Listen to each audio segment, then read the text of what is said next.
অনেকদিন পরে আমরা সেই ভাইরাল দুজাহান পাগলাকে পেলাম। দুজাহান পাগলাকে আমরা অনেক খোঁজাখুঁজির পরে পেয়েছি। আপনারা অনেকেই মেসেজ করে বলেন যে দাদা ভাই, দুজাহান পাগলার গান আমরা কিছুদিন শুনলাম, শোনার পরে আমাদের মনে প্রাণে গান খুব ভালো লেগেছিল, কিন্তু হঠাৎ করে দুজাহান পাগলাকে আমরা দেখতেছি না, কারণটা কি?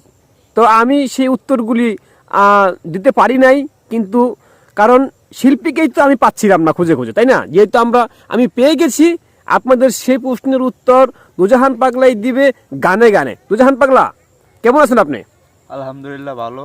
তো আপনার তো অনেক ভক্তবিন্দু, ঠিক আছে, তো আপনার গান শোনার জন্য তারা কিন্তু মুখিয়ে আছে। দয়া করে যদি একটি গান বলতেন দর্শকদের উদ্দেশ্যে।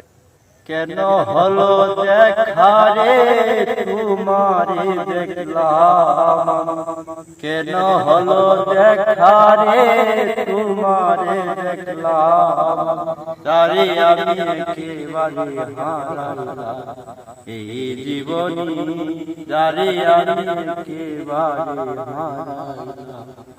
কোন মুখে দাঁড়াইয়া বলবো এই মনের কথা, কথা শুনে তুমি যদি পাও ব্যথা, নিজের হাতে নিজের মাথায় কুড়াল মারিলাম, যারে আমি একেবারে হারাইলাম।